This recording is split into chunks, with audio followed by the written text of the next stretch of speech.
A pandemia do coronavírus pegou todo mundo de surpresa. De repente, todos tivemos que mudar nossas rotinas. Para os estudantes, não foi diferente. Por isso, batemos um papo com alguns alunos da UF para saber como eles estão estudando na pandemia. Meu nome é Gilson Carvalho. Nosso primeiro convidado é Thiago Matos, estudante de Sistemas de Informação.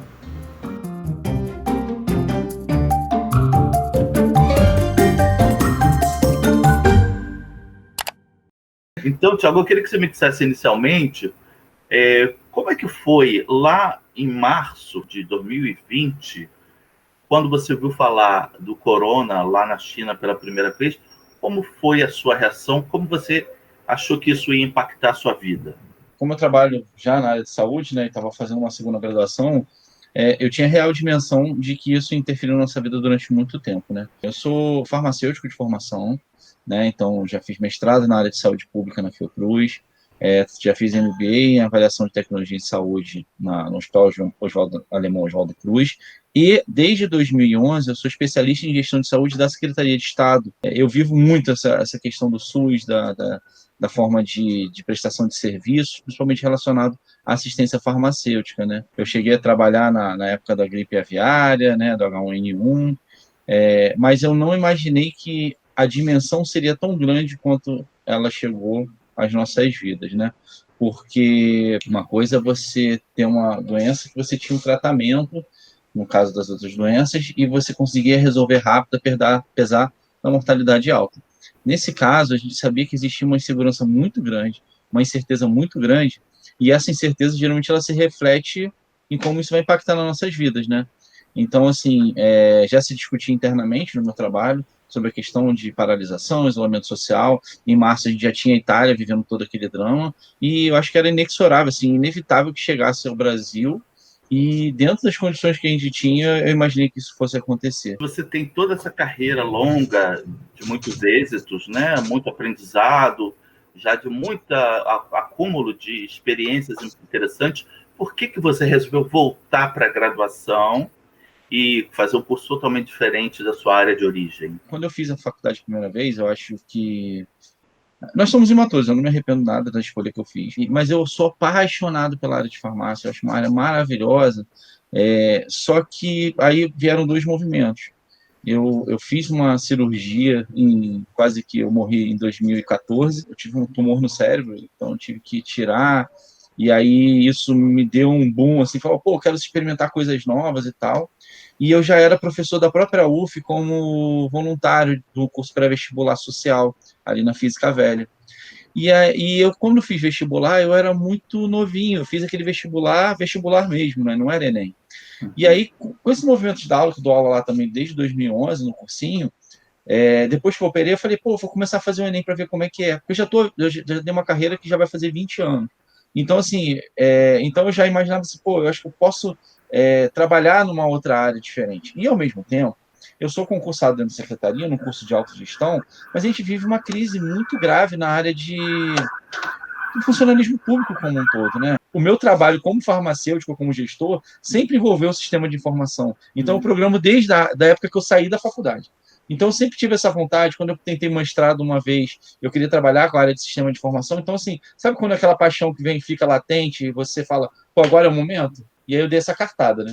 E aí teve a pandemia, Sim. né, isolamento, etc e tal, as aulas foram suspensas, então você não pôde realmente voltar à graduação como você tinha planejado. E como é que foi esse misto de Mas sentimentos? eu sou uma pessoa extremamente sociável. Então, assim, eu gosto de estar com pessoas, eu gosto de lidar com pessoas. Tanto que quando chegou a época da inscrição de disciplinas, eles marcaram calorada e, obviamente, eu marquei presença. Assim.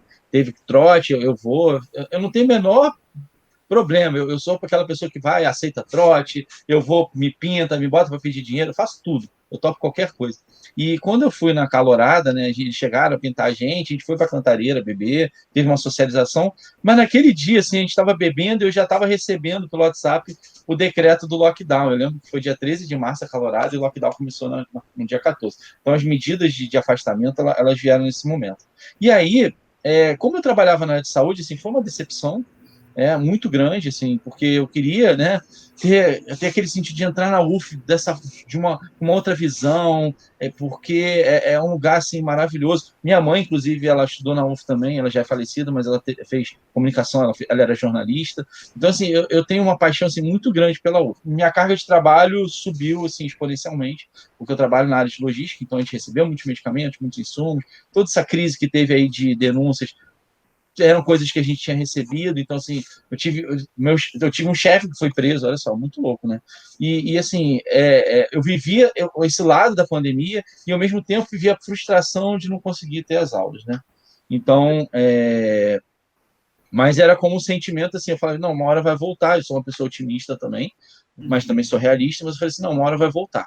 Mas com a sua carreira, seu trabalho tão absorvente, né, que exige tanto de você, como é que foi lá em setembro, quando as aulas começaram à distância, para conciliar o seu trabalho com essas novas exigências?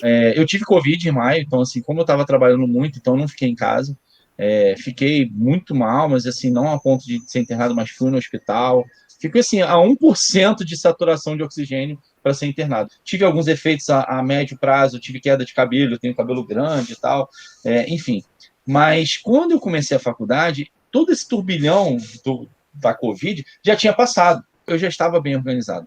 Eu trabalho perto de casa, então eu vou de bicicleta trabalhar, então são 15 minutos de bike, então isso me dá mais tempo, então eu consigo construir um tempo melhor para eu poder me estudar. E aí eu consegui conciliar com relação ao trabalho, porque o trabalho já tinha dado uma esfriada, a gente estava numa curva descendente, né? E agora que retomou com a vacina e tal. E agora, recentemente, você começou a trabalhar com a distribuição das vacinas, né? Como é que é para você fazer parte desse momento histórico, até podemos dizer, né? Como é que você lida com esse lado tão sério, né, nesse momento, apesar de ser brincalhão, tentar ter uma atitude mais positiva diante da vida? Eu sou fiscal de um contrato de uma empresa de operação logística terceirizada. Então, assim, eu trabalho no mesmo prédio que essa equipe. Eles são prestadores de serviço para o Estado. Mas, assim, eu sou humano também, são pessoas que estão trabalhando, eu tenho meu papel de fiscal, mas eu conheço o nome de todo mundo lá. Eu falo com as pessoas, o pessoal da limpeza, o pessoal da segurança, o pessoal da operação, e são pessoas que muitas vezes são invisibilizadas no processo de trabalho. Porque eu não desqualifico em nada os enfermeiros e os médicos que estão à de frente, porque eles têm um papel super importante, né, no combate à pandemia, mas ao mesmo tempo tem toda uma rede de suporte que o médico, se ele não tiver insumos ou equipamentos ou medicamentos, ele não vai conseguir fazer nada. Né? Nenhum profissional vai trabalhar se ele não tiver os materiais à mão. Assim, eu fiquei realmente muito emocionado, assim, eu me emociono. Talvez eu acho que eu me emociono até mais lá na frente quando eu olhar para trás, né? Porque como a gente está vivendo a própria história, eu ainda estou sentindo o cansaço, que se eu vou dar seriedade, é difícil. Eu acordo 1 hora da manhã, de ontem para hoje eu fiz isso. Eu acordei 1 hora da manhã, fui lá para o meu trabalho, acordei assim, eu dormi meia hora e acordei, sabe? Então, assim, eu perdi minha noite de sono, fui para lá, a gente passa a noite inteira conferindo todas as vacinas, tem que olhar cada um das rotas, tem que ver a previsão dos aéreos, distribuir equipe. Então, eu acabo ficando até, as pessoas até, como estão acostumadas com o meu jeito brincalhão, quando eu chego lá, eu chego assim, totalmente centrado. Então, eu falo, não, gente, tem que fazer isso, tem que fazer aquilo. Aí, conforme vai passando o tempo, que as coisas já estão bem organizadas, aí eu já começo a relaxar, eu começo a fazer uma brincadeira, porque a gente acompanha a entrega das vacinas. No início, sim, na hora que a gente vai levantar o voo, eu tenho aquela preocupação, qual município que eu vou entregar. Geralmente a gente pousa em 4 municípios, então eu tenho que separar as caixas, acompanhar a temperatura do que está sendo liberado, tem que olhar as fichas de quem vai assinar. Eu fico muito feliz, né? Porque você chega lá no município, as pessoas esperando.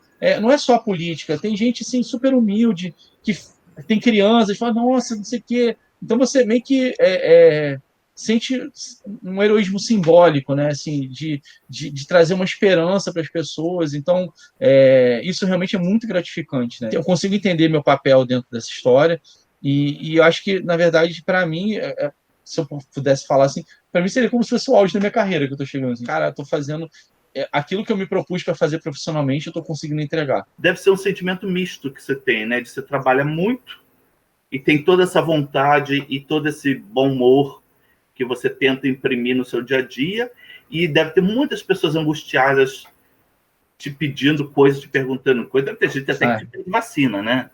foi uma das partes mais difíceis do meu trabalho quando começou a pandemia, foi o trabalho de contra-informação, né, de você trazer esclarecimentos, e foi um trabalho assim muito complexo, né? Parece que de uns 2 anos para cá a evidência em saúde foi pulverizada, assim, tipo, então o negacionismo é uma coisa muito grave que a gente vive hoje, né? Isso está quase virando uma política de Estado, uma política de governo. Eu tenho pessoas que têm pensamentos ideológicos diferentes de mim nas minhas redes sociais, nos meus grupos de WhatsApp, e eu acho que isso é importante para mim, até para eu entender a forma que as outras pessoas pensam, e eu acho que a minha perspectiva é sempre acolhedora. Conforme você se posiciona, outras pessoas se sentem engajadas em se posicionar também. As pessoas me acessam muito, sou uma pessoa extremamente acessada, e até minha namorada reclama, você dá atenção para todo mundo. Eu falo, cara, é o meu jeito, eu acho que eu sinto que eu tenho essa responsabilidade. Quando a pandemia já estava, no momento que deu uma esfriada, por exemplo,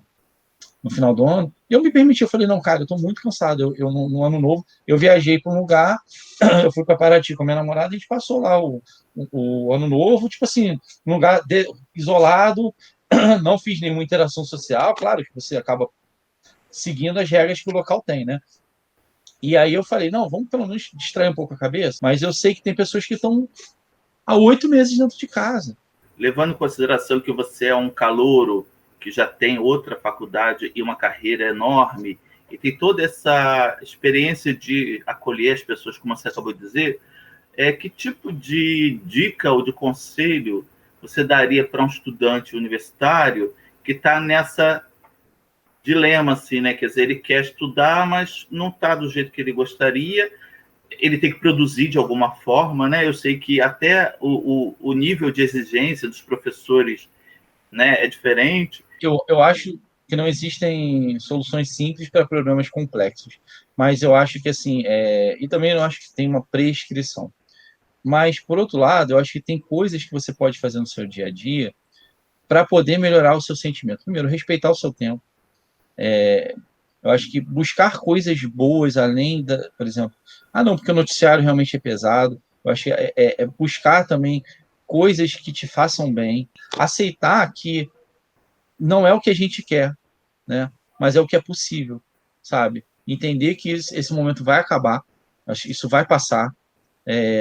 Claro que todos vamos sentir um pouco os danos dessa pandemia, quer perdendo um ente querido, que eu lamento muito por todos, e quer também sendo sofrer algum tipo de problema, alguma síndrome relacionada à própria situação que a gente vive, né? Porque nós somos seres sociais. Então eu acredito assim que a gente vai conseguir vencer esse momento, que a gente vai diminuir também a mortalidade, o número de infectados, e eu tenho realmente fé nisso. E recomendaria se respeitar. Eu acho que tem que respeitar o seu limite, respeitar seu corpo, respeitar sua mente. Respeitem a pandemia e respeitem a si mesmo. Sim.